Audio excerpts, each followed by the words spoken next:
Kovac at the Youngstown Vindicator typically stands with a flip cam and records when Governor Kasich or other elected officials, politicians, bureaucrats are answering questions from the press. And so normally you might get a story that just has whatever couple of quotes the dispatch decides to grab, and other than that you will never know what that politician said.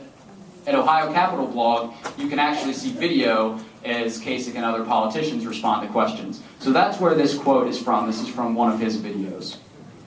And this is not a matter of me just picking on some little flub. This isn't a gaffe that I'm trying to make a big deal out of or twist out of context.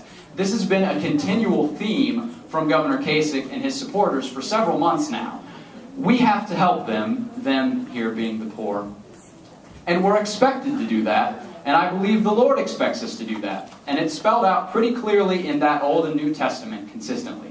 This is Governor Kasich at the end of August on 610 WTVN here in Columbus. Basically, he was offered an out to explain, to clarify what he said a couple of months earlier about basically, if you oppose me on Medicaid expansion, you're not going to get into heaven. And he doubled down on that position. And what's really striking about this is when Kasich says, we in this case, I'm a Christian myself. I believe that we do have a responsibility to help the poor. I don't believe that we is equal to the state. That's right. And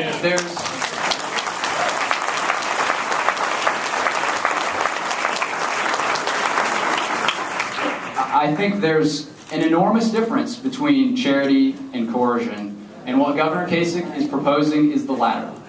So even if you assume, as I do not, that Medicaid is an effective program, even if you assume that putting more Ohioans on Medicaid would mean they would be healthier, it's not accurate to say that we have to expand this federal entitlement program because it says right there in the Bible that we're supposed to take care of the less fortunate.